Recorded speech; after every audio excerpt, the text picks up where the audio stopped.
Pronto. Então, hoje, dia 21 de maio, estamos começando aí nossa segunda aula de Direito Penal 4 da turma da manhã. E o tema vai ser crimes contra a organização do trabalho, né? No nosso programa, pessoal, esse aí é o primeiro item, né, da disciplina a ser abordado, coberto. E é uma coisa o seguinte, crimes contra a organização do trabalho, algo que a gente sempre tem que ter em mente, né? Nosso Código Penal, ele é de 1940, ou seja, ele aí já está mais de 80 anos de idade. E, assim, ele sofreu inúmeras modificações. A parte geral do Código, né, foi totalmente alterada em 1984, né, o que também já tem muito tempo. Mas muita coisa remanesceu. Então, assim, o capítulo dos crimes contra a organização do trabalho, ele sofreu também algumas alterações, mas muitos crimes estão, né, lá como originalmente previstos. Outros capítulos, crimes contra a incolumidade pública, que nós vamos ver também mais adiante, está lá quase que intocável. Então, assim, a questão é, será que a legislação feita há 80 anos, ela está adequada para os dias de hoje? E aí o que eu queria contar para vocês é uma pequena história que aconteceu lá nos Estados Unidos, em Chicago. Não sei se alguém já viu aquele filme da Netflix, O Julgamento do 7 de Chicago, né? Mas não tem nada a ver com ele, não. Isso aí foi fato, aconteceu antes, mas estou esclarecendo só para não confundir. Em 1886, estava tendo uma manifestação lá em Chicago, no dia 3 de maio, em que os trabalhadores queriam reduzir a carga de trabalho para 8 horas diárias. Para vocês verem como é que funcionava antes, né? A jornada de trabalho era muito maior do que isso. E aí houve uma aglomeração de muitas pessoas, tudo tal. E aí nessa manifestação que houve, né, com movimentação aí de centenas, milhares de pessoas, a polícia foi chamada. Ela começou, né, a fazer a fiscalização e tudo, houve um confronto e levou à morte de alguns manifestantes. No dia seguinte, 4 de maio, uma nova manifestação foi organizada, né, aí já foi quase que um protesto pelo dia anterior, pelo que aconteceu. E nessa nova manifestação, com mais pessoas, alguém lá acabou que lançou uma bomba contra os policiais que estavam lá tentando dispersar os manifestantes e mataram 7 policiais. A polícia, então, em contrapartida, abriu fogo contra a multidão e matou 12 pessoas, né, e feriu outras lá dezenas. Esses acontecimentos eles são conhecidos hoje como a Revolta de Haymarket. E o que significa isso? Significa que, aliás, antes do significado, a polícia, então, acabou que abriu fogo, matou muita gente, feriu mais ainda e prendeu os 8 organizadores dessa manifestação. Desses 8 organizadores, né, não havia nenhuma prova de que eles tinham algum vínculo com a bomba que foi lançada lá contra os policiais, né? Mas aí acabou que eles foram presos. Desses que foram presos, um se suicidou quando estava na prisão, 4 foram executados, e em 1893, ou seja, né, 7 anos depois, o governador do estado concedeu perdão aos 3 que estavam lá, né, permaneceram vivos, não tinham sido executados. E isso aí, pessoal, eles falam que o dia 1º de maio, né, o dia do trabalho, remonta a isso, né, a essa luta que houve em busca de direitos trabalhistas. E o que a gente consegue perceber é que na história, né, moderna, o homem, o direito do trabalho, as conquistas trabalhistas, que hoje parecem coisas básicas, né?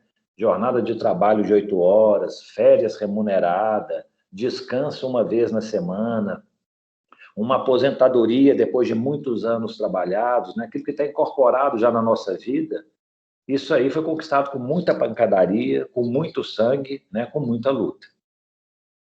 E aí vem a questão, né? Crimes contra a organização do trabalho, eles estão relacionados muito proximamente ao direito do trabalho, né? A gente não consegue interpretar vários tipos penais sem recorrer ao direito do trabalho. E o que acontece aí vem o ponto-chave. O que acontece é que o direito do trabalho, nos últimos anos, décadas, tem sofrido uma transformação muito grande. Se a gente fala em conquista, se nós formos pegar a Constituição de 1988, né, que está em vigor, né, ela é elaborada aí há quanto? Há 33 anos, né, vai completar 33 anos. Você vê lá no capítulo 7º, no artigo 7º da Constituição, inúmeros direitos trabalhistas. Mas se a gente for ver hoje, será que esses direitos trabalhistas ainda são exigíveis, estão em vigor? Como é que tem funcionado as coisas? Hoje nós vivemos na época da uberização, né, que eles dizem, né, os contratos de trabalho altamente precarizados, às vezes nenhum contrato existe, né, é uma relação assim, se discute muito hoje na Justiça do Trabalho, né, há vínculo empregatício entre entregadores do Uber, por exemplo.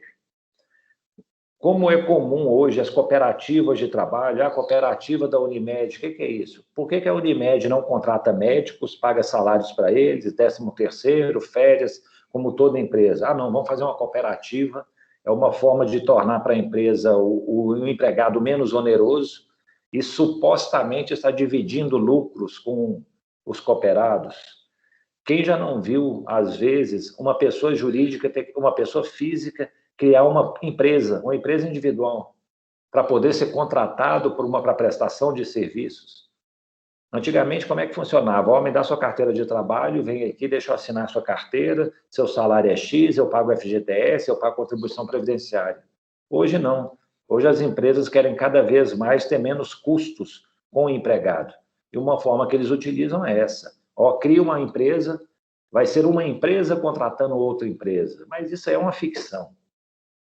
Então, o que a gente observa hoje é que cada vez mais o direito do trabalho, né, que tinha assim, posições, né, normativas, peremptórias, obrigatórias, ele está cedendo à livre negociação, ou seja, vamos negociar como vai ser essa relação de emprego com uma determinada categoria, né, vamos cada vez mais tornar flexível a forma de trabalho.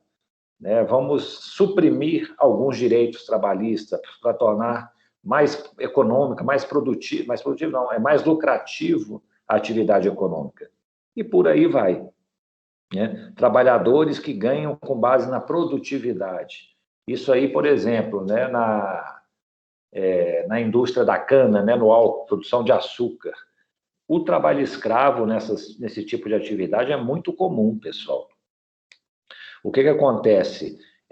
Antigamente, né, porque hoje o que está acontecendo? Eles estão automatizando tudo. Acho que diante de tantas fiscalizações pelo Ministério, né, no antigo Ministério do Trabalho, pelos auditores fiscais do trabalho, era muito comum as empresas fornecerem lá prêmios por produtividade. Eu já vi lá anúncios assim, nesse mês, quem mais cortar cana, tantas toneladas de cana, vai ganhar uma moto. O pessoal se matava para poder cortar cana. E eles falavam, você já tem estudos, até acho que é pela Unesp em São Paulo, que mostra que o trabalho na cana é um dos que gera maior exaustão. É um trabalho dificílimo, altamente esgotante. Fala que eles têm que beber no mínimo 8 litros de água por dia para poder só repor aquilo que eles gastam no trabalho. Um trabalhador, em média, acho que ele corta 5 toneladas de cana por dia, mas esses que ganhavam a moto cortavam, às vezes, até 13 toneladas. E aí o que acontecia? Havia mortes, né, nessas indústrias sucroalcooleiras de exaustão pelo trabalho. Falavam que a vida média dos trabalhadores assim, se assemelhava à vida média dos escravos da época do Brasil colonial. E de tanta multa, tanta fiscalização, o que aconteceu também? Qual que foi a solução? As empresas começaram a mecanizar tudo. Quer saber de uma coisa? Manda todo mundo embora, vamos investir milhões aí em máquinas, as máquinas vão fazer essa colheita. Então, é isso que tem acontecido hoje no nosso sistema, né, econômico. A mão de obra muito descartável, muito barata, aquela mão de obra que não é qualificada, isso aí tem aos montes. Né? Nós temos tipos penais aí nos crimes contra a organização do trabalho, que é tipo assim, obrigar alguém a celebrar um contrato de trabalho. Pessoal, acho que isso não existe mais, não. Você não precisa obrigar mais ninguém no Brasil a trabalhar. Tem gente que mata o outro para poder arrumar um emprego, às vezes em troca de um prato de comida. Então, assim, tem muita coisa que está desatualizada aí, em comparação, né, aos tempos, ao espírito que vigorava aí em 1940, né, quando o código foi editado. Feita essa pequena introdução, eu já queria, então, entrar com vocês lá, não sei se deu tempo de vocês analisarem lá, né, são 4 questões, problemas, algumas perguntas. Eu vou compartilhar aqui a tela com vocês para a gente poder ir acompanhando. Só um instantinho. Se tiverem alguma dúvida, alguma questão... Não, este não. Deixa eu pegar outro.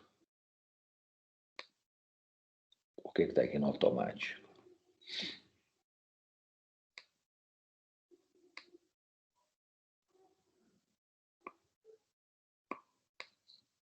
Pronto.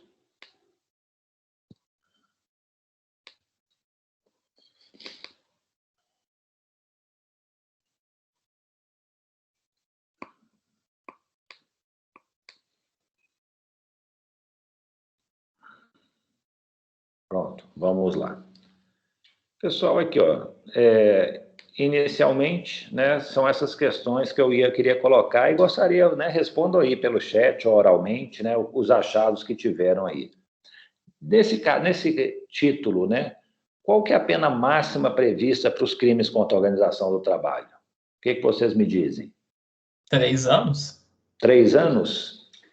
Qual que é a infração que tem os 3 anos? Eu achei o artigo 202 do CP, reclusão de 1 a 3 anos, né? Porque os outros são detenção. Então, Isso, perfeito. Alguém achou uma pena diferente?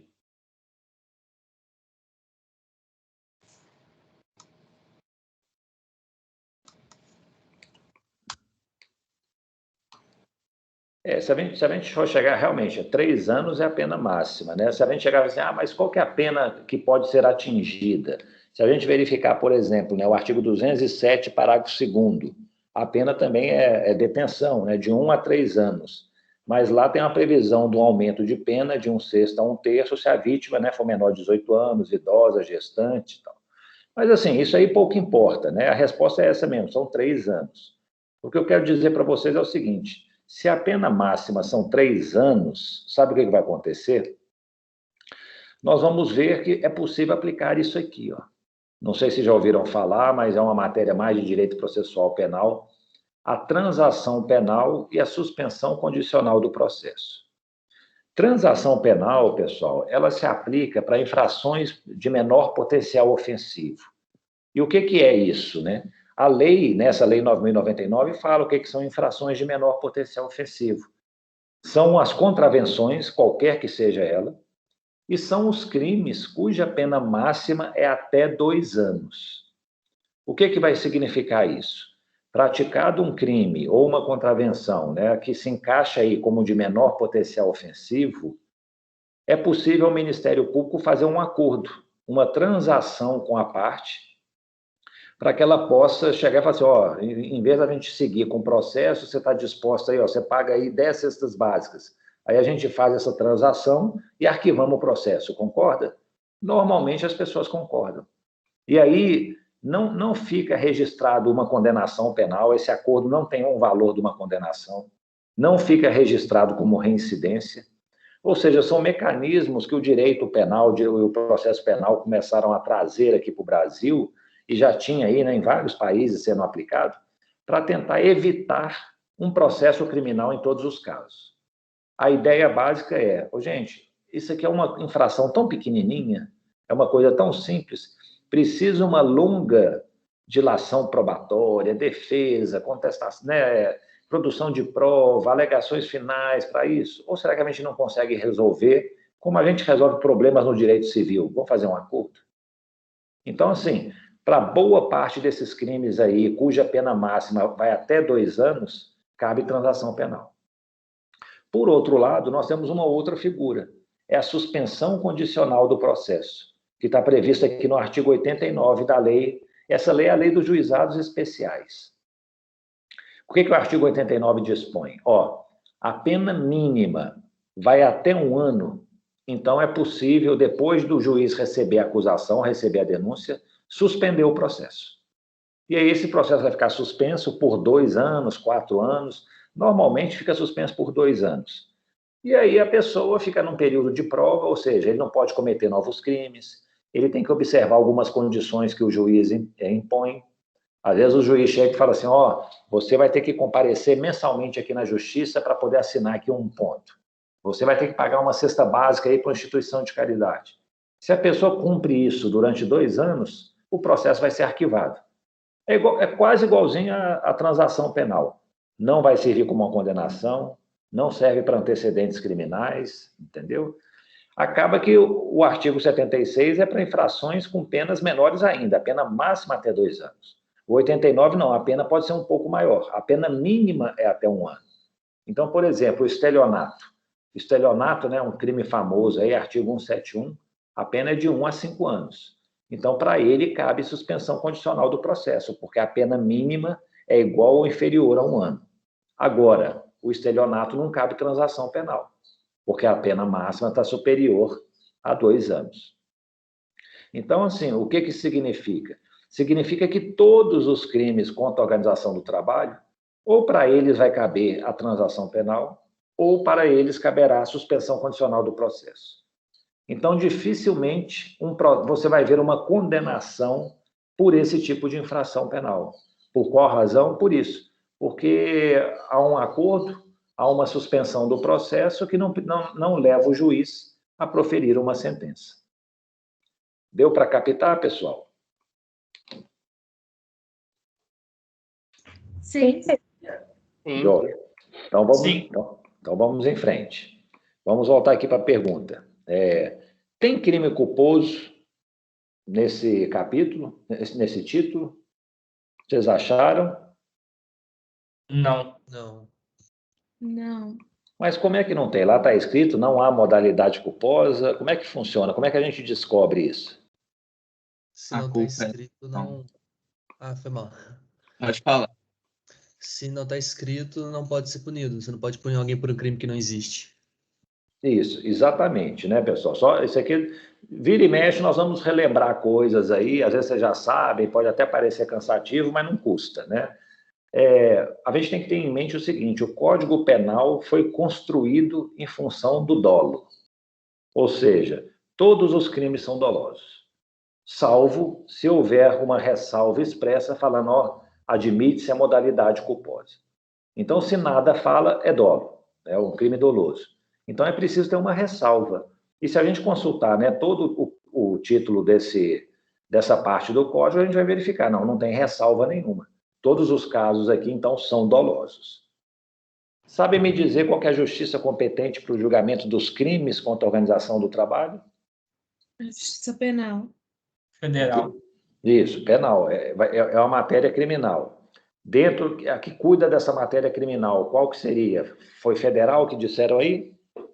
Sim, acho que é a Constituição determina Acho que é, trabalho escravo. acho que é estadual e a federal só se dizer a respeito à questão coletiva. Coletiva. Ixi, tá vendo? Vocês descobriram aí a confusão que os tribunais fazem em torno disso. Vamos lá que eu vou explicar para vocês um pouquinho mais. Isso aqui, vamos dizer aqui, nossa pirâmide kelseniana, né? Assim, a hierarquia de leis, né? Nós teremos a Constituição da República, né? No topo. Abaixo dele, o Código de Processo Penal, para falar sobre competência penal, a legislação processual. Teremos também leis de organização judiciária, são leis estaduais que cada Estado estabelece junto ao seu Tribunal de Justiça para regulamentar questões de foro, de competência. E, às vezes, os tribunais também têm regimentos internos que vão também ajudar a definir isso. Então, é o seguinte, nessa pirâmide, gente, ela nos dá algumas respostas. A gente tem que fazer a pergunta certa. Então, por exemplo, eu quero saber assim, a pergunta que eu fiz, qual é a justiça competente? Nós temos quantas justiças no Brasil? Federal, estadual, do trabalho, eleitoral, militar. Eleitoral, militar e do trabalho são justiças especializadas. Nós vimos, né, na quarta-feira. Justiça federal e estadual são justiças comuns. Eu me lembro, não foi uma vez só, não. Eu estou fazendo lá uma audiência na Justiça Federal. Aí chegou um advogado aí, correndo, falou, doutor, me desculpa aí o atraso, eu estava lá na Justiça Comum fazendo uma audiência. Eu não falo nada, não, mas eu chego e falo assim, ô advogado, o senhor estava na Justiça Comum, fazendo audiência lá na Justiça Estadual, e continua agora na Justiça Comum, só que é na Justiça Federal. E aí, quando eu pergunto, dentre essas 5 justiças, quem é competente, a Constituição que me dá a resposta. Então, eu vou falar assim, quem cabe lá julgar a questão relacionada ao trabalho escravo? Eu tenho que consultar a Constituição para poder obter essas respostas.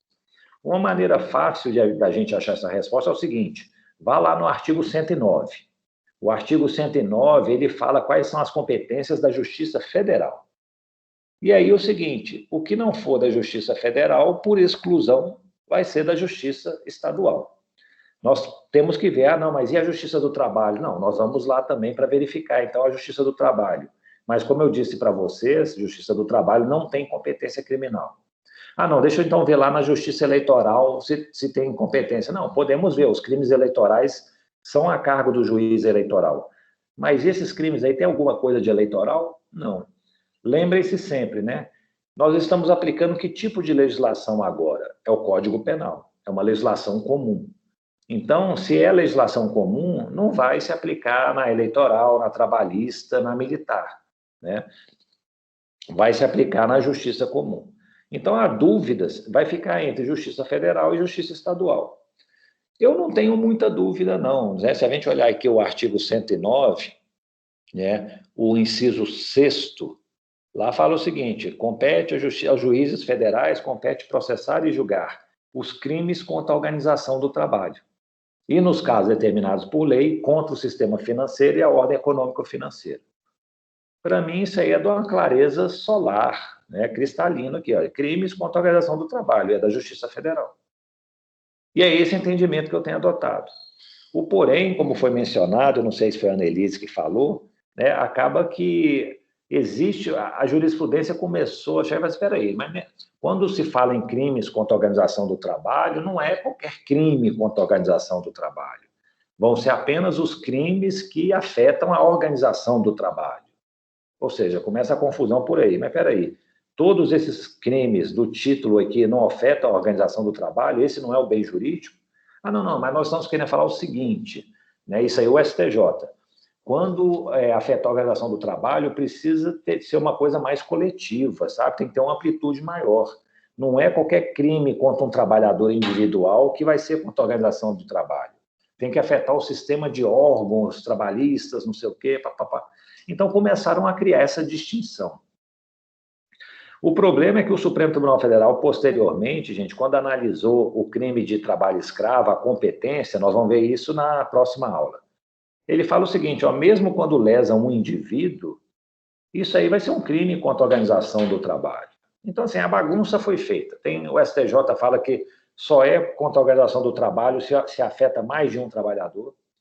O Supremo fala que não, um crime de trabalho escravo, que pode ser concebido contra a organização do trabalho, afetando apenas um trabalhador, já caracteriza o crime. O que eu tenho feito? Eu tenho feito o seguinte, interpretando literalmente a Constituição. Crimes contra a organização do trabalho são da Justiça Federal. Ponto. E aí o que acontece? Eu descobri, então, qual que vai ser a justiça que julga esse crime. Mas e o foro? Qual que vai ser o local onde esse crime será julgado? Aí a Constituição já não me fala mais. Ela me falou, ó, vai ser a Justiça Federal. Agora, o local onde vai ser julgado é o Código de Processo Penal que dá essa informação. Normalmente, a regra básica é o crime vai ser julgado onde ele foi cometido. Sabem por que existe essa regra? Sim. Por que não é, por exemplo, no domicílio do réu? Quem dá um chute?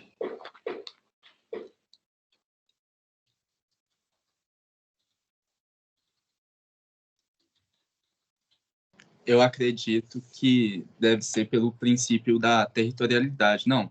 Porque como os crimes cometidos no Brasil, ou cujo resultado vem para o Brasil, né, aquele princípio da ubiquidade, se aplica a legislação brasileira, eu acho que haveria poderia haver um conflito de competência se um estrangeiro cometesse um crime no Brasil, por exemplo.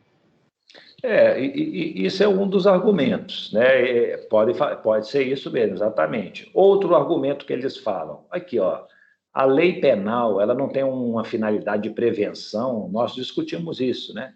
Por que se aplica uma pena? É prevenção especial, prevenção geral. Eles acham importante o seguinte, onde o crime foi cometido, vamos mostrar para a comunidade que lá ele vai ser julgado e eventualmente punido, para todo mundo ver que não se pode cometer crime aqui nessa localidade. Outro aspecto também que acho que pode ser adicionado, uma questão de provas.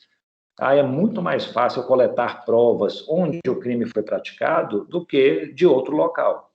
E isso tem um fundo de verdade.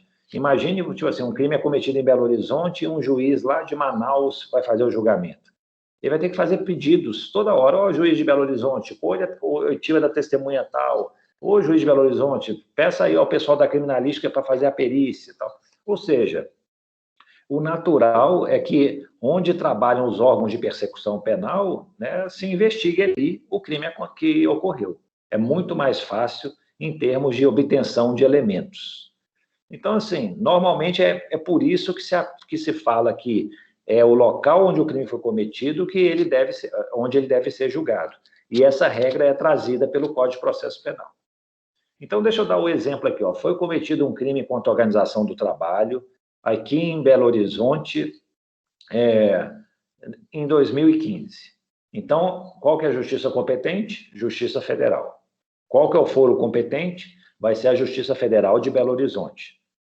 A lei de organização judiciária, regimentos internos, vão me dar mais informações? Sim, eles podem falar que dentro lá da Justiça Federal de Belo Horizonte, qual unidade que vai julgar esse crime. Aí a gente entra naquela questão de varas especializadas. Na Justiça Estadual é mais fácil ver isso, né? Nós temos lá o Tribunal do Júri, nós temos varas especializadas em drogas, nós temos varas especializadas em crimes de trânsito. Então, assim, nós temos várias unidades judiciárias que tratam de matérias específicas. Quem traz isso é a Lei de Organização Judiciária, são os regimentos internos dos tribunais. Então, por exemplo, na Justiça Federal, existem 4 varas aqui em Belo Horizonte, criminais. Dessas 4, 2 julgam crimes contra o sistema financeiro, contra o sistema tributário e financeiro nacional. Ou seja, e lavagem de dinheiro também. Então, são varas especializadas no julgamento aí de crimes de lavagem de dinheiro. Mas tem uma vara especializada em julgamento de crimes contra a organização do trabalho? Não, não tem, não. Então, pode ser julgado por qualquer uma dessas 4 varas. Então, pessoal, não sei se está dando para entender, mas é meio que uma pirâmide mesmo. A gente começa primeiro perguntando, que justiça no Brasil julga uma situação como essa, esse crime? Vamos lá identificar na Constituição. Ok, identificada a justiça. Onde que esse crime vai ser julgado no Brasil? Vamos lá no Código de Processo Penal. A regra que vai ser no local onde ele foi praticado. Tá. E uma vez julgado aqui no local onde vai ser praticado, tem muitos órgãos judiciais espalhados nesse local. Tem um órgão específico? Não, vamos ver as leis de regimentos internos, leis de organização judiciária, que eles vão nos fornecer isso. Então, aí a gente consegue definir realmente a competência para julgamento. E isso, não sei, né, pessoal, se é um preciosismo, eu acho que tem um pouco de preciosismo, sim, mas, assim, pode ser causa de muita nulidade. Se você não presta atenção nisso, questão de competência, é o que aconteceu no Lava Jato. Depois de 7 anos, condenações já confirmadas até pelo STJ, chega o Supremo Tribunal Federal e fala que, não, a justiça é incompetente. E o que ele baseou na justiça incompetente? Ele chegou e falou, tá errado, a Constituição fala que essa é a competência da justiça estadual? Não. A justiça competente é a federal, não tem dúvida nenhuma. O problema foi aqui no Código de Processo Penal, que eles chegaram e falaram assim, tá certo que a justiça competente é a federal, mas dentro da Justiça Federal não é lá de Curitiba onde o crime foi praticado. Na realidade, o crime foi praticado em Brasília. Então, é a Justiça Federal de Brasília que vai ter que ser julgada. Então tá bom. Mas é só lá falar isso que resolve? Não, a princípio não. Vamos ver a Lei de Organização Judiciária. Lá em Brasília tem quantas varas federais criminais? Tem uma vara especializada para julgar lavagem de dinheiro e tal? Tem sim, a 12ª vara. Não, então vamos encaminhar para ela. A 12ª vara é que vai ser a responsável. Ok? Então, quando eu pergunto, né, é uma pergunta simples, mas assim, qual que é a justiça competente para o julgamento? é a Justiça Federal. Agora, qual que é o foro competente? O foro competente vai ser do local do crime. Aí, qual que é a unidade judiciária competente? Aí nós temos que ver a legislação, o regimento interno. Temos crimes de concurso necessário? Vocês se lembram o que é isso?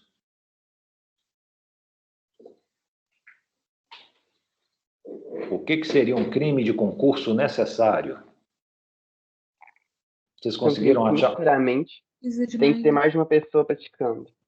Uma pessoa não consegue praticar. Igual aquela questão de formar quadrilha. Isso. Nós vamos ver aí. Sim. É o artigo 288 do Código Penal, né? O pessoal falava muito assim, a formação de quadrilha. Hoje esse crime mudou o nome, ele recebe o nome de associação criminosa, e nós vamos tratar dele mais adiante. Então é isso mesmo, gente. Ó, a regra, igual tipo assim, nós temos várias regras, né, no direito penal, processo penal. A regra é o Código Penal está estruturado em razão do dolo. A regra é qualquer pessoa pode cometer, a princípio, qualquer crime. Então, em regra, uma pessoa comete uma infração. Mas é possível que mais pessoas cometam uma ou mais infrações, basta eles se associarem, se unirem, né? Por isso que nós temos um concurso de pessoas. Mas, excepcionalmente, há algumas infrações que se exige obrigatoriamente mais de uma pessoa para cometer o crime. Então, o exemplo que foi dado aí, o Lucas falou muito bem, ó, a associação criminosa. Tem que ser pelo menos 3 pessoas para caracterizar o crime. Antigamente eram 4. Para vocês terem ideia, eu já tive pedidos lá de prisão de delegados de Polícia Federal fazendo que eu quero que prenda preventivamente aqui esses 3 aqui que fazem parte da quadrilha. Eu falei, ó, peraí, o mínimo que se exige são 4. Então, crime nenhum aconteceu. A lei exige, né, que tenha esse número mínimo. Você está indicando que só 3 pessoas cometeram o crime, então nada feito. Então, nós vamos ter alguns exemplos aí, né, nesse capítulo, né, os crimes, às vezes ele é muito expresso, mais de uma pessoa tal, mas, por exemplo, o artigo 201, participar de suspensão ou abandono coletivo de trabalho. Ó, se é coletivo, é mais de uma pessoa. Aí a doutrina, às vezes, fica aí discutindo, coletivo, o que significa? É mais de uma? Não, tem que ser pelo menos 3, tal. Mas, assim, é um crime de concurso necessário. Algum crime foi vítima do desuetudo? Eu trouxe isso aí só para confundir vocês mesmo. O que seria desuetudo? Desuso? É uma expressão latina, né? Olha, vocês vão ver que nós vamos ter semana que vem uma aula sobre redação jurídica. Eu faço isso aqui só realmente para espezinhar, porque eu evito ao máximo usar latim. É um idioma que eu não conheço, né? Hoje em dia, assim, não vejo sentido, a não ser em palavras que são realmente necessárias, como habeas corpus, né? Não tem, habeas corpus significa toma o corpo. Não significa, não tem como eu chegar e falar assim, ajuizei lá impetrei um toma o corpo lá no Tribunal de Justiça. Não dá isso. Mas muita coisa é desnecessária, né? É muita firula que tem na nossa redação jurídica, no nosso meio forense. Então, tipo assim, tem crimes que foram, assim, meio que perderam sentido em razão do desuso? Alguém achou, assim, lendo os tipos penais, viu alguma coisa que não faz mais sentido hoje?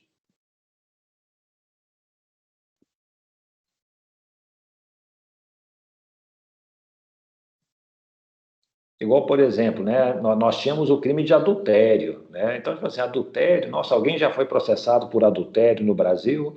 Ele foi revogado expressamente, mas ele foi revogado em 2005. Até antes de 2005, será que não era um crime que caiu em desuso? Vocês veem alguma infração aí do título contra a organização do trabalho que caiu em desuso? Do artigo 197, 198? Eu acho que vai ter muita coisa, né? Tipo assim, constranger alguém com violência ou grave ameaça a celebrar contrato de trabalho. Vocês imaginam uma hipótese assim, eu estou obrigando. Você pode sim, o seguinte, eu estou constrangendo uma pessoa a trabalhar. Isso é trabalho forçado. Mas constranger a pessoa a celebrar um contrato de trabalho, né? Assinar o contrato, estabelecer as cláusulas, ela trabalhar contra gosto, assim, sem ter uma arma na cabeça, digamos assim, é uma coisa meio fora de moda. Uma outra coisa que eu acho também é que, o artigo 204, frustração de lei sobre a nacionalização do trabalho. frustrar mediante fraude ou violência obrigação relativa à nacionalização do trabalho. O que significa isso? Significava que, tipo assim, a lei poderia prever, tipo reserva de vagas, trabalho só para brasileiros, e se por acaso essa regra fosse violada mediante fraude ou violência, imagina um paraguaio fazendo se passar por brasileiro para poder pegar um emprego, ele teria cometido um crime. Gente, não existe mais isso, essa reserva de mercado de trabalho só para brasileiros. Tá certo, tem alguns cargos, né, mas não é nem um contrato de trabalho regido pela CLT, que são exclusivos de brasileiro, né? Brasileiro nato. Mas, assim, fora isso, não existe mais que a atividade econômica no Brasil é reservada assim, só para brasileiros. Eu acho que o Brasil ainda é um país fechado, né? Eu sei, por exemplo, tem escritórios de advocacia americanos que eles têm interesse de vir aqui para o Brasil. Eu acho que se eles viessem, eles dominariam o mercado brasileiro, né? Mas aí realmente tem algumas restrições aí que acho que a OAB tem um certo lobby para impedir que isso aconteça. Mas, assim, a princípio, um americano, se ele se consegue legalmente obter um registro na OAB, ele pode advogar aqui no Brasil. Um engenheiro espanhol quer vir trabalhar no Brasil, basta conseguir um visto para trabalho que ele vai conseguir. Então, essa questão de nacionalização do trabalho meio que perdeu o sentido. E sabe por que existia isso, gente? Normalmente, essa reserva de mercado, a ideia por trás dela é proteger a indústria nacional. Eu lembro que antigamente era muito comum a reserva de mercado para produtos de informática. Você só poderia comprar produtos de informática aqui no Brasil se fossem produzidos no território nacional. Não era permitida a importação. Vocês imaginam, gente, a gente não poder importar um Apple, um Microsoft, alguma coisa assim, ter que trabalhar só com coisa... Nós praticamente não tínhamos uma indústria de informática. Na matéria de automóveis, né? O Collor, eu acho ele péssimo, né? Ele foi impedido e tudo mais, voltou aí como senador, mas assim, mas ele fez uma coisa boa. Eu lembro que no governo dele, ele falava que os carros brasileiros eram umas carroças. Nós tínhamos aqui 4 marcas de carro, era Volkswagen, Fiat, Ford e Chevrolet, só isso que tinha no Brasil. Ele abriu o mercado, que era reservado para essas empresas, para o mundo. Aí não começou a entrar aqui Hyundai, Kia, Mercedes, BMW e tal, e realmente deu um upgrade muito bom no mercado de automóveis brasileiro, né? Melhorou a concorrência. Mas reserva de mercado hoje em dia, sim, nacionalização de serviço, eu não me lembro. Marcos, diga lá, isso aí, você se lembra de alguma coisa ou o tópico é outro? Não, na verdade, eu só fiquei curioso com esse caso do contrato, porque eu achei que talvez ele fosse o que justificasse trabalho escravo, então eu fiquei curioso em saber qual tipo de penal para isso. Esse aí do que você fala do contrato de trabalho. Isso, de obrigar a celebrar o contrato. A questão é a seguinte, né? A lei penal ela é cheia de nuances, assim, né? A interpretação mais restritiva, tudo. Então, assim, realmente, se a gente colocar esses 2 tipos penais, o 198 e o 149, eles parecem, você está obrigando uma pessoa a trabalhar, né? Contra a vontade dela. Só que aí, vamos lá, qual que é o elemento especializador? Qual que é a diferença entre um e o outro? Ah, não, o elemento especializador é o seguinte, no 149 não se exige nada, é só aquela obrigação. Agora, no 198, você exige que a pessoa assine e celebre um contrato de trabalho. Ela celebrou aquilo e trabalhou contra a vontade. Então, acho que basicamente, seria acho que essa, né, a diferenciação. A Letícia está falando uma coisa que é interessante, os artigos 206 e 207, eles caíram em desuso depois da inclusão do 149A? Boa pergunta, Letícia. Nós vamos falar sobre eles. Aqui, o 207, vou guardar a resposta para quando a gente falar sobre o caso do diretor da Polícia Federal, tá bom?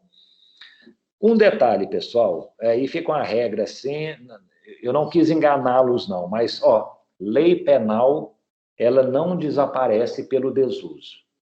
Somente uma lei penal pode revogar outra lei penal. Então, na verdade, o que acontece? Esses crimes aí podem estar em desuso mesmo. Você não vê um processo criminal no Brasil há 10 anos sobre o artigo 204. Mas, uma vez ocorrida a infração, não sei como, né, caracterizado esse tipo penal, pode ser oferecida uma denúncia contra o agente. Então, o STJ ele já tem uma posição, eu faço muito, pessoal, nós temos a doutrina e temos a jurisprudência, né? Antigamente, o valor da doutrina, eu acho que era muito maior do que é hoje. Hoje em dia, pelo menos eu fico vendo lá na Justiça Federal, nós recorremos demais a precedentes, sabe? Decisões do Supremo, decisões do STJ. Assim, eu não vejo muito sentido. Eu estou decidindo uma questão aqui, eu falo assim, ó, tem modalidade culposa de crime contra a relação do trabalho? Eu chegar, não, César Roberto Bittencourt fala que tem sim, se interpretarmos dessa maneira, tal. Aí chega o Supremo Tribunal e fala assim, não, ó, julgando aqui uma ação de inconstitucionalidade, não existe esse tipo de crime. E aí eu faço uma sentença de acordo com César Roberto Bittencourt. Não. Eu, sinceramente, para o sistema funcionar um pouco melhor, eu tenho que fazer a sentença de acordo com o Supremo Tribunal Federal decidiu. Eu tenho um precedente específico sobre o tema e é normal que os juízes, né, inferiores sigam o que as cortes estão dizendo. Então, eu vou trazer sempre para vocês aqui muita referência do STJ, do Supremo Tribunal Federal. E eu lembro que o STJ, ele julgando um caso de casa de prostituição, nós vamos ver aí mais adiante, nos crimes contra a dignidade sexual. Tipo assim, era um local que tinha várias casas de prostituição há muitos anos, nunca ninguém fazia nada, mas num determinado dia, acho que a polícia militar resolveu fazer uma batida lá e pronto, começou a prender os donos das casas de prostituição. E aí ele chegava e falava assim, aqui não, isso aqui já está fora de moda, isso é permitido no Brasil, ninguém é contra isso, tal. Mas o STJ chegou e falou assim, aqui, ó, realmente, é difícil, é raro ver alguém sendo processado por causa de prostituição. Porém, a lei ainda existe. Ela está meio adormecida ali, mas existe. Só no momento em que uma nova lei revogar isso, como aconteceu com o adultério, aí sim. Então, assim, o adultério hoje ninguém mais pode ser processado por ele, porque é um crime que foi revogado. Mas, até 2005, quando ele ainda estava em vigor, em tese poderia haver o processo. Por último, existe algum crime contra a organização do trabalho que não está incluído aí nesse título dos crimes contra a organização do trabalho? O delito de redução à condição análoga de escravo? Isso, Annelise, para mim é esse mesmo. E esse delito específico aí, o artigo 149, nós vamos ver na próxima aula, ok? Vamos em frente então, ó. Esse primeiro caso, o que vocês me dizem? Houve a prática de algum crime que atenta contra a organização do trabalho? Meninos, né, menores, foram aliciados para trabalhar em São Paulo, fazendo serviços aí de prostituição. O que vocês, na leitura aí da reportagem, o que vocês entenderam? Há um crime praticado, é um crime contra a organização do trabalho? 207. 207, aliciamento de trabalhadores, né, de um local para outro do território nacional. Muito bem. Tem alguma outra infração? Alguém tem uma opinião diferente? O que vocês me dizem? Professor, eu acho que poderia ser até o tráfico de pessoas, o 149A, porque, assim, como eles são menores de idade, eu acho que a gente pode falar que há um abuso, não tem como eles darem consentimento deles. Perfeito, André, esse é um ponto importante, né? A Letícia havia falado aqui, hoje nós temos o 149A, né? Foi um crime introduzido aí em 2016, no Código Penal. Né? Ele, assim, é relativamente recente. E esse crime é mais ou menos isso, é você aliciar, recrutar, transportar, alojar, né, alguém mediante violência, fraude, ameaça, abuso, violência, grave ameaça, abuso, com a finalidade disso, de exploração sexual, trabalho escravo, casamento servil, né, entre outras finalidades. Então, assim, poderiam ter, né, esses meninos menores, sem capacidade para consentir validamente, eles foram... Houve fraude? Será? Houve algum engano? Como é que funciona aí para poder ser explorados sexualmente? A mãe deles não autorizou que eles viessem para São Paulo? O que vocês me dizem?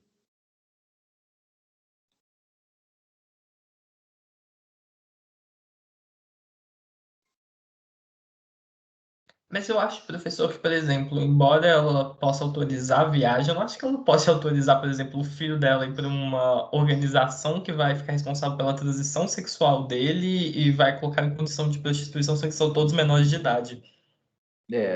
Exato, Marcos, eu acho que é por aí mesmo. E um detalhe, né, pessoal? É uma reportagem lá da Folha de São Paulo. Ela coloca de uma forma que, tipo assim, a mãe, eu acho que ela não autorizou que eles fossem para São Paulo para se prostituir, né? A mãe autorizou que eles fossem para São Paulo, talvez para tentar uma vida melhor, tentar talvez trabalhar, né, em outro tipo de atividade. Eu acho que a mãe realmente, se ela deu o consentimento dela como guardiã, né, como detentora do poder parental dos menores, eu acho que ela foi meio ludibriada, né? Eu acho que dificilmente uma mãe vai dar, se bem que dificilmente não, né, pessoal? Tudo na vida é possível. Já houve casos, sim, de pais e mães. Tem um filme, como é que chama esse filme, gente? Não é Irmão Sol, não. Irmão Sol é um do São Francisco. Vou colocar aqui depois da aula, que mostra baseado, acho que em fatos reais, que mostra a família vendendo. A família morava, assim, acho que no Nordeste, se eu não me engano, vende a filha de 12 anos para um rapaz, né, digamos, um empresário, que leva para a região amazônica que vai explorá-la sexualmente. Então, assim, isso acontece. Mas, assim, nesse caso especificamente, não sei se foi isso que aconteceu. Parece que a mãe foi um pouco ludibriada. Quem levantou a mão, diga. Oi, professor, eu queria saber, tipo assim, o aliciamento, ele envolve engano? Tipo assim, ele fala que a pessoa vai trabalhar com alguma coisa e chega lá e trabalha com outra coisa. Ô Lucas, vamos fazer uma coisa, vamos guardar isso aí para o caso 3. Eu vou responder você e a Letícia quando a gente falar do diretor da Polícia Federal, tá bom? Tá bom, então. Aqui, pessoal, vamos avançar só um pouquinho mais nesse caso. Eu estou colocando aqui, ó, eles foram vítimas de algum crime contra a organização do trabalho? Porque, assim, a prostituição é trabalho? O que vocês acham? Ou é um crime? É uma profissão? Acho que mesmo que seja considerado trabalho, no momento que eles foram aliciados, eles não eram trabalhadores. Então, pelo menos não me parece que se aplica esses artigos do 206 e 207. Pelo menos eu entendo mais que é tráfico de pessoas mesmo. Perfeito, Letícia. Então, mas aqui, respondendo, a prostituição é crime no Brasil? O que vocês acham? Não, mas eu acho que, por exemplo, por eles serem menores de idade e por terem uma organização por trás, eu acho que a conduta da organização em si é criminosa. Mas prostituição propriamente. E também eu acredito que, mesmo não sendo menores, eu acredito a prostituição em si não é crime, mas a exploração da prostituição de outro é. E pelo que eu vi aqui, inclusive explorou e explora e até o silicone, não sei se vocês chegaram a ver, ele pagou 8. E, professor, eu tenho até uma pergunta. Esse crime aí não seria também o artigo 218B, não? Não se enquadraria melhor nesse caso, não? Ou é um crime efetivamente de trabalho? Não, Natan, boa pergunta. Vamos chegar lá. Deixa eu só concluir, então, isso aqui, ó. Vocês falaram, prostituição não é crime, então. Ela é uma profissão? Sim, ela é uma profissão. Se a gente olhar aqui, ó, o Ministério do Trabalho, o antigo Ministério do Trabalho, ele tem o CBO. O que é CBO? Classificação Brasileira de Ocupações. Todas as profissões, assim, admitidas no ordenamento brasileiro. E tem essa, ó, profissional do sexo. Aí está lá, o que é alguns sinônimos, né, que o regulamento lá da legislação trabalhista utiliza, que tipo de atividade que eles realizam, que tipo de formação e experiência precisa.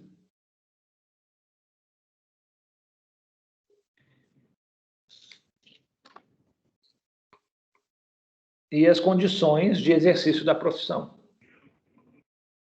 Então, assim, a profissão se você quiser, né, exercer essa profissão de profissional do sexo, você vai recolher contribuições previdenciárias para o INSS.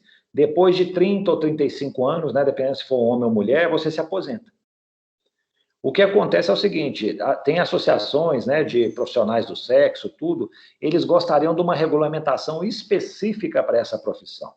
Elas falam, por exemplo, elas que eu falo é porque a associação que tem, normalmente são de mulheres, né?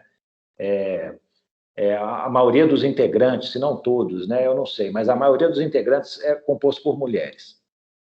Ela chega e fala o seguinte, ó, isso aqui é uma atividade muito penosa, é uma atividade arriscada, tal, deveria ter uma redução para poder se aposentar. Não com 30 anos de trabalho, mas com 20, com 25 anos. E realmente nós temos profissões no Brasil que você se aposenta com um menor tempo. Por exemplo, os policiais federais, né? Policiais em geral. Homens se aposentam com 30 anos, mulheres com 25 anos. E normalmente no Brasil se aposentam homens com 35 anos, mulheres com 30 anos. Ou seja, tem uma redução de 5 anos. Então, assim, no Brasil, prostituição é crime. Perdão, não é crime, mas tem uma certa contradição. Explorar a prostituição é crime? O que vocês pensam? O Natan até mencionou aí, né, o artigo 218b, não foi isso? Eu penso o seguinte, prostituição é uma atividade lícita. Explorar o exercício de uma atividade ilícita é ilícito? É isso mesmo?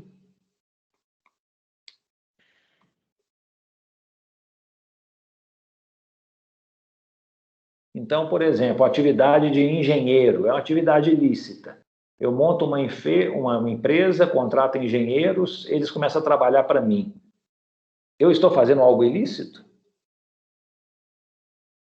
O que vocês me dizem? Acho que não. Eu acho que varia, assim, já entra num mérito de direitos humanos e tal, assim. Aí tem que avaliar caso por caso, mas não sei se estou falando bobagem.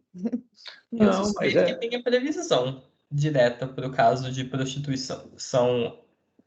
Não prostituição, mas quando a pessoa agencia. Que nesse caso um tipo para isso. Isso aí, o que vai acontecer? Isso aí nós vamos falar com mais detalhes quando falarmos da dignidade sexual. Mas eles até falam que isso aí, às vezes, é uma proteção meio paternalista do direito penal. Será que, tipo assim, uma pessoa... Nós aceitamos, né, que uma pessoa, né, utilize, faça programas sexuais e cobre por isso. Não seria possível uma organização de pessoas fazendo isso, funcionando como uma empresa, tal? O que acontece? Na prática, pessoal, não é bem isso que acontece, né?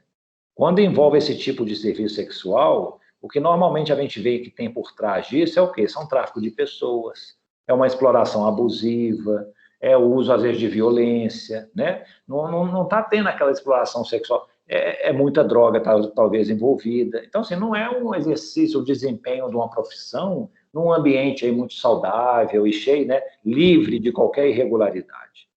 Então, assim, partindo um pouco dessa visão, né, que, assim, com o tempo pode estar melhorando, nem todos os países do mundo pensam dessa maneira, mas partindo dessa visão, o legislador brasileiro acho que fez o seguinte, vamos tolerar a prostituição, né, quem quiser exercê-la individualmente que exerça, mas não quero incentivá-la também não. E quem explorar isso vai ser punido, porque a exploração já estamos aí num outro patamar. Foi mais ou menos isso. É uma exploração que muitas vezes está envolvida nesse ambiente que eu falei, de violência, drogas, consentimento não muito livre, defeituoso, com vícios, e por aí vai, né? Então, assim, permite-se a prostituição no Brasil, é uma profissão, mas a exploração por terceiros da prostituição alheia, isso ainda é um crime, né? Nesse caso aí dos menores, pessoal, não é uma pegadinha, não, é tipo assim, se a prostituição é uma profissão, eles foram aliciados para se prostituir. Isso aí não seria, né, um crime contra a organização do trabalho? Mas, na realidade, é o seguinte, a gente tem que pensar da seguinte maneira. Os crimes contra a organização do trabalho valem para qualquer tipo de trabalho. Então, tipo assim, obrigar a celebrar um contrato de trabalho. Pode ser diversos contratos, né, diversas atividades econômicas. Inclusive, talvez, prostituição. Mas existe algum capítulo do Código Penal que trata especificamente disso, de prostituição, de exploração desse tipo de comércio, desse tipo de negócio? Aí existe. É o capítulo que trata dos crimes contra a dignidade sexual. Então, por uma questão de especialidade, eu acho que essa questão dos menores vai ser melhor resolvida lá nesse capítulo do que aqui na organização do trabalho. E aí a gente entra nessa questão que vocês falaram. Então aí tem tráfico de pessoas? Sim, porque nós temos uma figura do tráfico de pessoas para exploração sexual. Vai entrar aí talvez no artigo 218b como foi mencionado, o que é o 218B? Favorecimento da prostituição de criança ou adolescente ou vulnerável. Sim, nós estamos falando aqui de uma atividade, né, profissional, mas que, gente, exercida por um menor, sem validade de consentimento, é caracterizado como crime, e um crime com a pena relativamente alta, de 4 a 10 anos. Não admite transação penal, não admite suspensão condicional do processo. E dependendo da pena aplicada, a pessoa vai presa, né? Não admite substituição por pena restritiva de direitos. Então, assim, embora, né, igual eu falo, acho que a grande qualidade, gente, do intérprete no direito penal é saber fazer esse juízo de tipicidade. Nós temos vários tipos penais que aparentemente se enquadram numa situação real, como nesse caso. Tem um crime ali contra a organização do trabalho, um aliciamento de trabalhadores, tem um tráfico de pessoas, tem um favorecimento de prostituição. Mas eu falo o seguinte, qual que é o melhor enquadramento? Por isso que a gente tem que ser muito bom naquele conflito aparente de normas, né? No concurso aparente de normas. Como é que se resolve isso? Quando vários tipos penais aparentemente regulamentam um determinado fato. É o princípio da especialidade, o princípio da subsidiariedade, o princípio da consunção, né? Nós temos que ver aí, interpretar a melhor forma. Eu acho que a melhor forma de resolução dessa questão é pela especialidade. Falando de trabalho em geral, ok, vamos lá nos crimes contra a organização do trabalho. Falando de um trabalho específico, prostituição, tem um capítulo próprio que fala em prostituição? Tem, são dos crimes contra a dignidade sexual. Então, talvez lá eu encontre respostas mais adequadas do que agora aqui na organização do trabalho. Deu para entender, pessoal? Alguma dúvida, alguma questão? Professor, e acho que até já mencionaram aqui, então, porque para mim o artigo 149A e o artigo 207 tem um conflito aparente em norma que parece que é subsidiário, né? Sim, exatamente. Existe, os dois tratam de uma mesma situação, pegar uma pessoa, sair de um local e levar para o outro. Né? E assim, com a finalidade de exercer uma atividade, uma profissão. Né? Qual dos dois que vai se aplicar? Aí eu volto a falar isso também, que o aliciamento de trabalhadores, o 207, é para qualquer tipo de profissão. O tráfico de pessoas, o 149A, é para algumas atividades específicas. Então para fins de exploração sexual, é para fins de trabalho escravo, é para fins de adoção ilegal, é para fins de qualquer tipo de servidão. Então, assim, aí eu acho, o caso aí é para qualquer atividade em geral ou para alguma dessas previstas no... E também, Natan, também tem outras coisas, né? Não só isso. O aliciamento, a princípio, nós vamos falar isso aqui, não exige um meio, uma fraude, o tipo penal não fala isso. Já no caso do tráfico, se exige esse elemento, esse meio, uma ameaça, uma violência, a fraude, um abuso. Nesse caso que está analisado aí, teve isso? Teve um engano, por exemplo, da mãe, a fraude, que pediu autorização dela para ir? Eram menores de idade que não podem consentir, então... né, isso aí nós temos um defeito, nós vamos falar sobre isso na nossa legislação a respeito disso, mas a princípio, em sendo menor, para mim, presume-se que tem uma fraude, um engano, uma violência, um consentimento que não é válido, entendeu? Então, realmente, gente, eu acho que o que diferencia um bom intérprete de outro é justamente isso, a capacidade de ver além das coisas, assim, falar assim, deixa eu ver pelo princípio concurso aparente de normas, como eu melhor interpreto. Às vezes eu fico vendo acusações aí, a pessoa praticou um fato, colocam 3 crimes contra ela. Eu falo, não, gente, espera aí, eu tenho que escolher um. O fato que ela praticou é um só. Ou vai ser aliciamento de trabalhador, ou é tráfico sexual, ou é favorecimento da prostituição. Qual deles? Então, assim, nós temos que tentar selecionar os elementos que melhor se enquadram no tipo penal.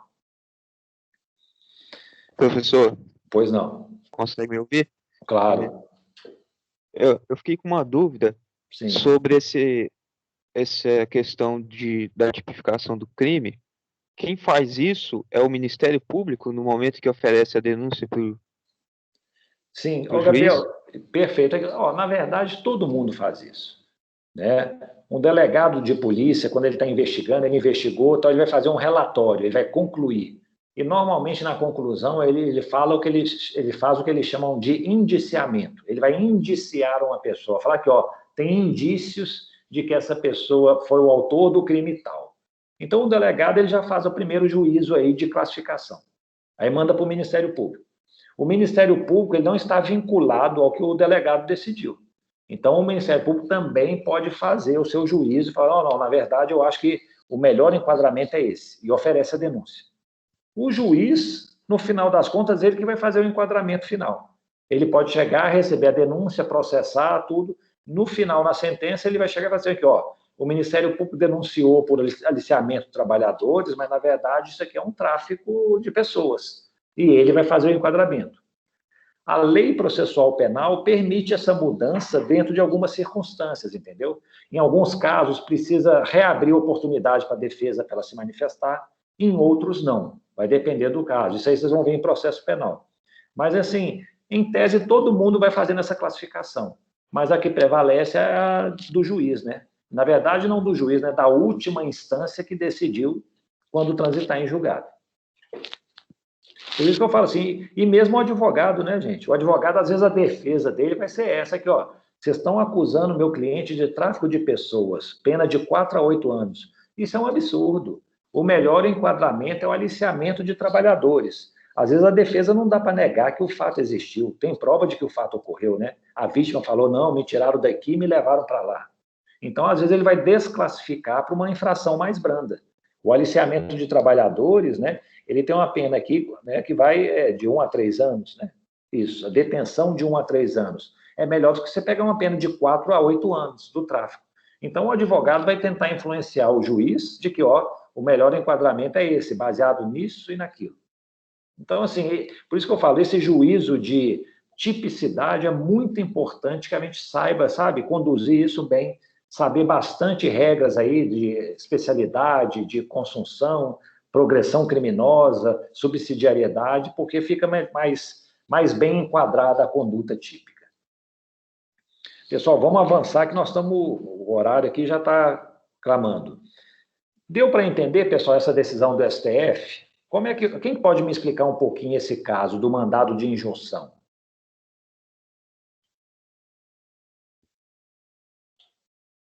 O STF ele proferiu uma decisão, né, diz respeito a direito de greve de servidores públicos, é isso? Que solução, vai lá, Marcos, que solução que o STF adotou?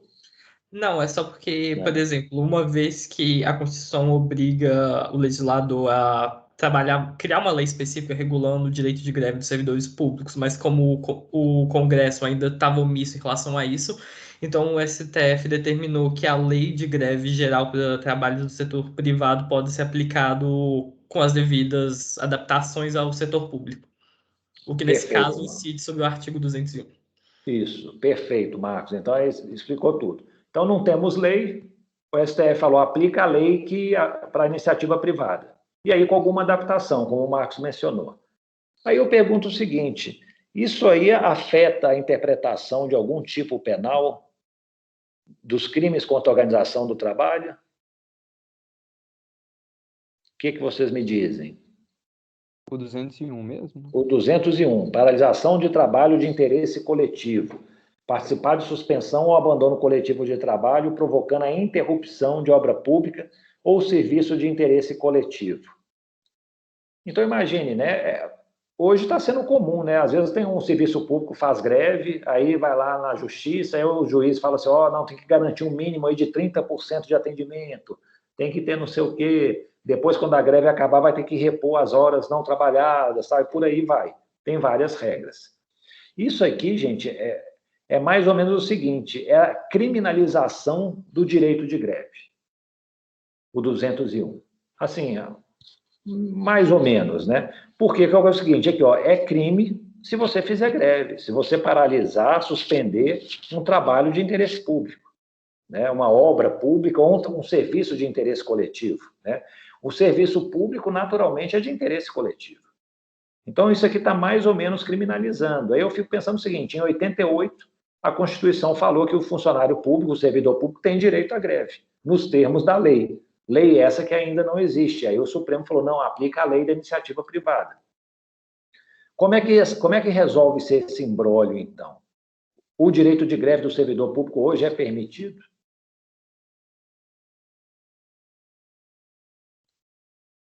No meu entender, o que eu acho é o seguinte: o direito de greve é permitido, ele está assegurado constitucionalmente.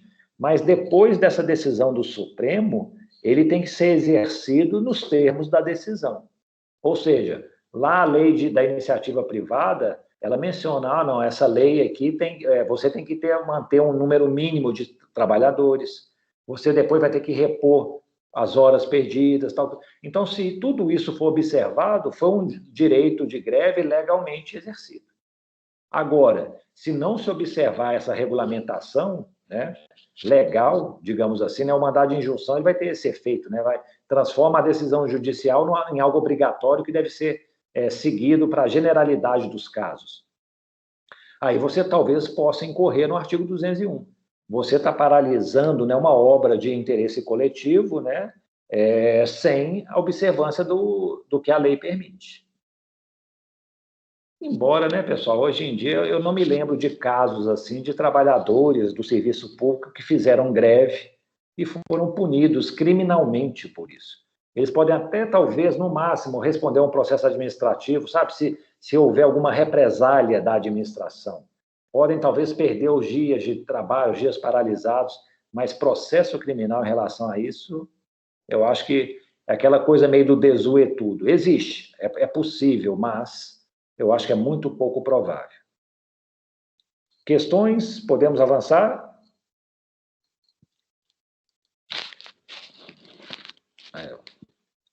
Esse terceiro caso, pessoal. Pode isso, Arnaldo? Diretor de gestão do Departamento de Polícia Federal, ele faz um concurso, lança um edital, fala, ó, tem vagas aqui só no Acre, Amapá e Amazonas. Você que está aí no Sudeste, quiser fazer, pode fazer, mas ele não está aliciando pessoas de um local para o outro do território nacional?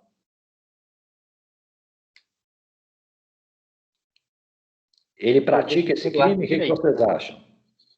Esse exercício regular do direito, que é identidade ou de estude. Ótimo, boa resposta. Alguém pensou em algo diferente? É crime mesmo?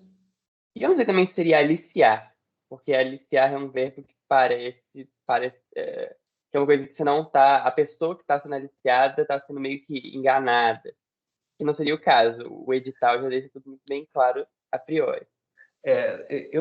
Todo mundo sempre me fala isso. Hoje que eu estou percebendo aqui, pessoal, tipo assim, acho que quem alicia tem uma coisa de malícia, né? É muito próximo, malícia, aliciar. Então, fala assim, não, então tem coisa errada aí por trás.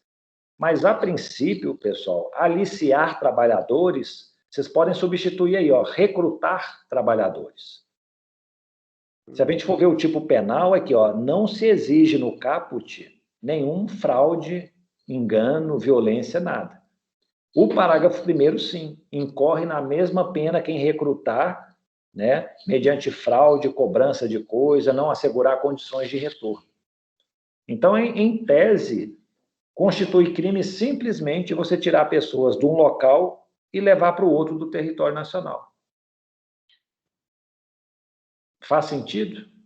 Professor, eu acho que se brincar dá até para falar de um princípio do absurdo nesse caso, porque, por exemplo, até uma empresa querer selecionar um funcionário para mudar de filial enquadraria nesse artigo, que é um absurdo. Né? Vocês sabem por que existe esse tipo penal? Chegaram a dar algum manual? É para evitar que essa região mais, por exemplo, do Centro-Oeste, do Sudeste, pegue toda a mão de obra dessas outras regiões menos desenvolvidas? Exatamente, Ana Elise. Aqui, ó, na década de 40, né, o Brasil aí querendo assim, né, tá crescendo ainda, expandindo, a população devia ser quantos? Acho que eram 60 milhões de pessoas. Tipo assim, o governo ficava preocupado no despovoamento de algumas regiões. Ele chegava e falava assim, ó, já começava a ter um fluxo de migração, né, do pessoal do Nordeste para o Sudeste, em busca de melhores opções de emprego e tudo. Eles falaram aqui, ó, não vamos criminalizar isso. Quem estiver trazendo pessoas de regiões menos povoadas para aquelas mais povoadas, isso aí pode causar uma desigualdade social, econômica muito grande, não vamos permitir isso. Taca direito penal neles. E fizeram isso. Esse que era a intenção da criminalização.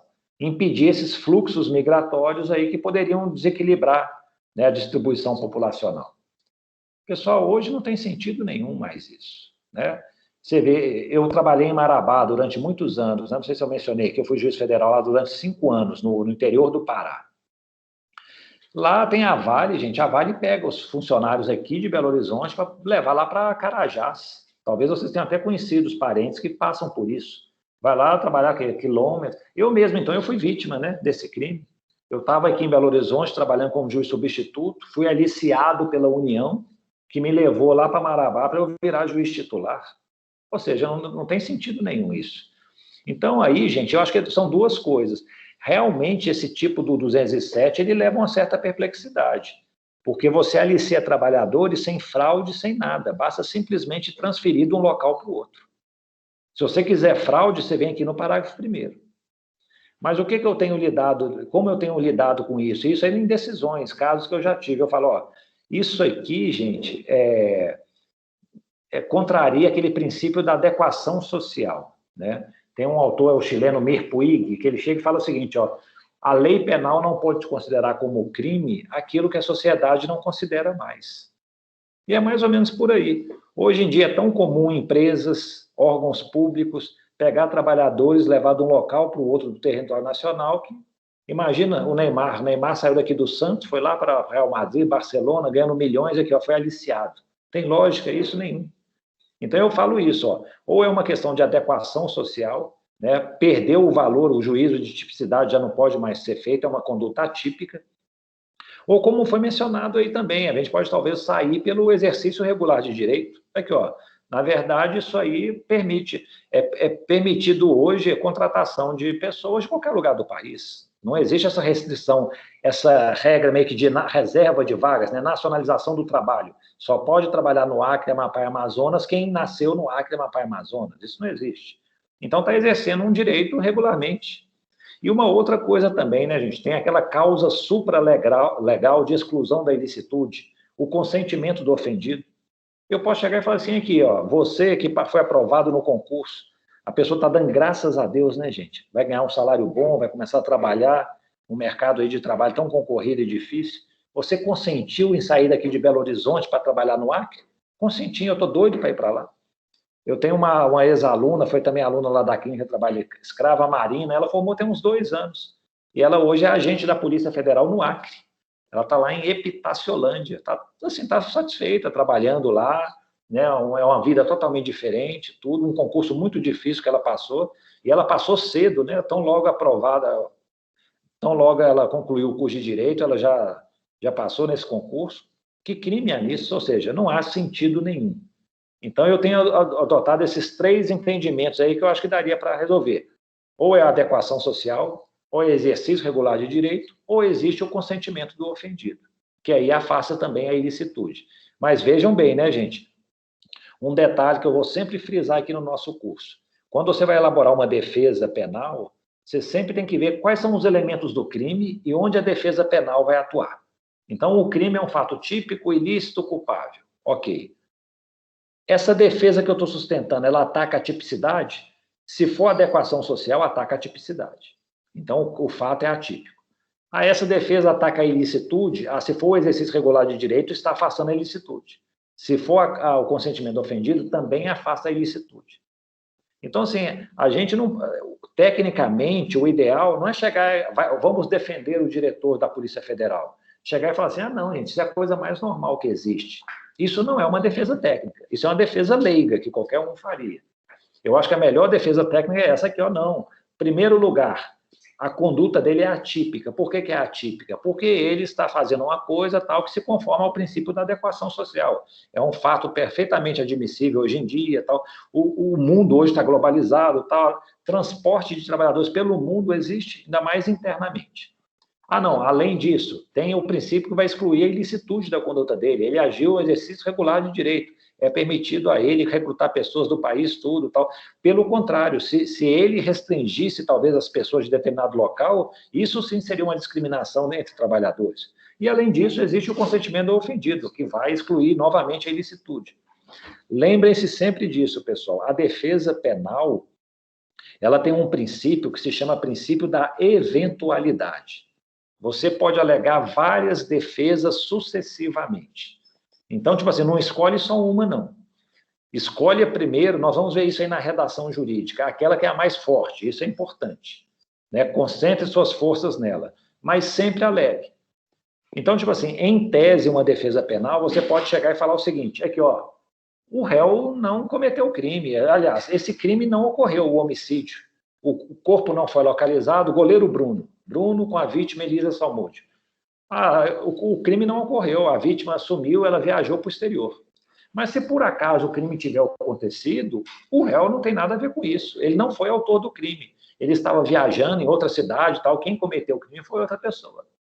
Mas se por acaso ele está sendo reconhecido que foi ele o autor do crime, ele agiu em legítima defesa.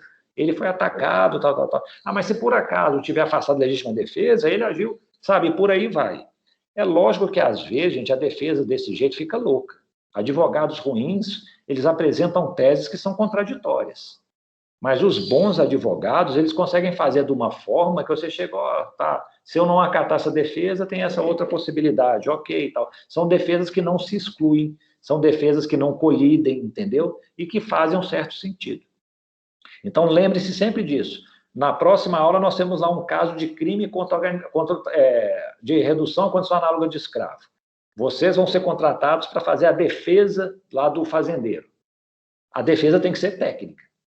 Isso aqui excluiu a tipicidade, isso aqui excluiu a ilicitude, isso aqui vai excluir a culpabilidade. Aí isso aqui já tem a ver com a questão da pena reduzida, pena não sei o quê, tá bom? Para finalizar, gente, já me excedi muito, esse caso 4. Os integrantes do MST cometeram algum crime? Se vocês clicassem lá no link, não sei se viram, né, mas abre essa cena. É um trator que eles pegaram lá numa fazenda de laranja, né, produtora de laranjas, da Cutrale, né, acho que é uma multinacional. Ele foi derrubando os pés de laranja e acho que derrubaram 5.000 pés de laranjas. Pelo menos é a notícia que tem, né, se eu não me engano. Isso é um exercício regular de direito? Isso é a prática de algum crime? O que vocês me dizem?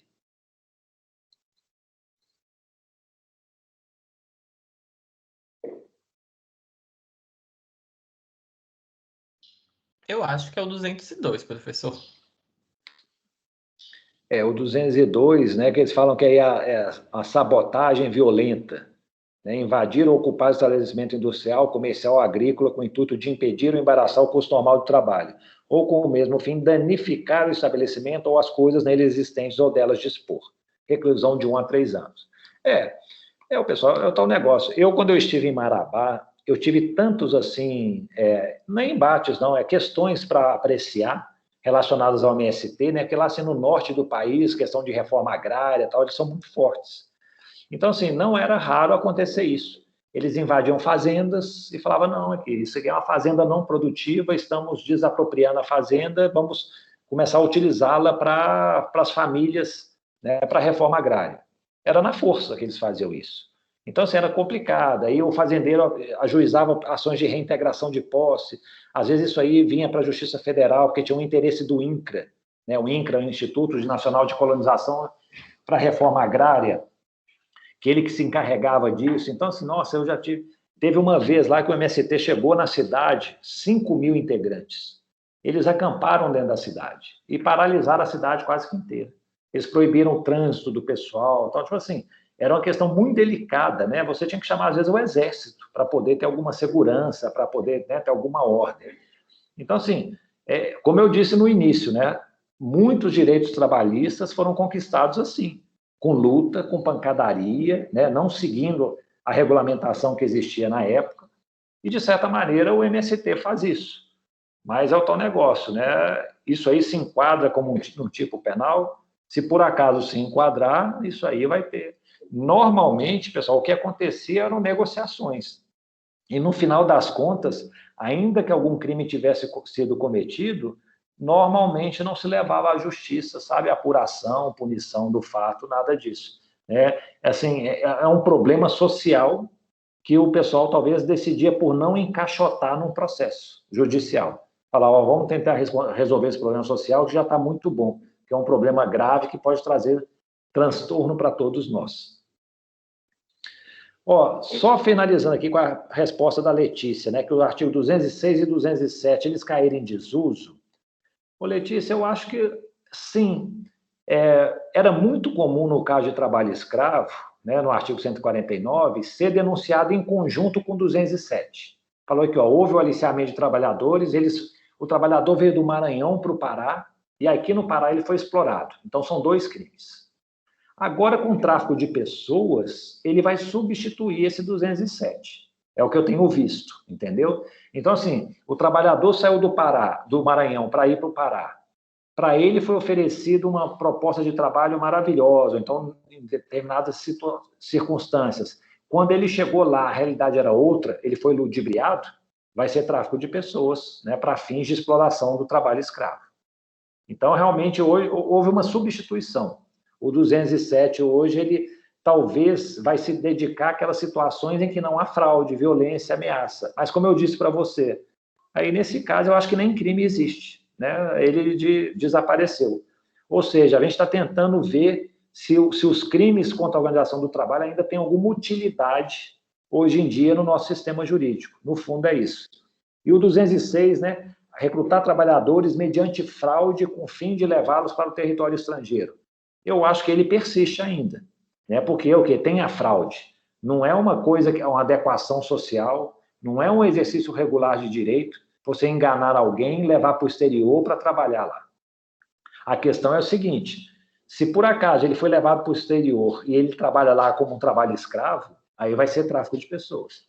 Ele foi levado para o exterior para ser explorado sexualmente, né? Um serviço de prostituição, vai ser tráfico de pessoas. Agora, ele foi enganado para exercer um outro tipo de profissão, né, que não seja nenhum desses, aí sim, eu acho que tem espaço para o 206.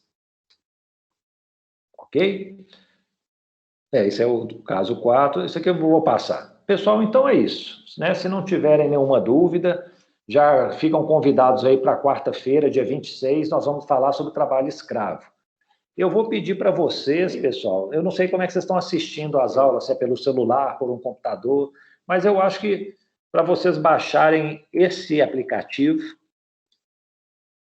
no celular, ok? O Kahoot, acho que vocês já devem conhecê-lo, para a nossa próxima aula na quarta-feira. Tá bom? Alguma dúvida que eu possa esclarecer? Então, perfeito. Professor, ficou tudo muito bem explicado. Tá, joia. Então, pessoal, bom fim de semana, né? Já tem um caso lá do trabalho escravo, deem uma olhada nele, procurem resolver. Como eu disse, não precisa escrever nada, pessoal. Podem até fazer oralmente. Se vocês quiserem escrever, realmente é para registro de vocês. Eu não peço que me entreguem nada. Mas o objetivo aqui é a discussão. O caso do trabalho escravo realmente é um caso, é mais complexo. Esses 4 que eu apresentei aqui são problemas, né? Essa é uma questãozinha simples. Então, estudem, dê uma olhada lá, que nós vamos ter uma aula sobre esse tema, então, sobre um crime que é contra a organização do trabalho também, a meu ver. Tá? Vai ficar gravada essa aula lá no canal do YouTube e vocês podem assistir, quem não teve essa oportunidade, avisar os colegas. No mais, bom fim de semana a todos.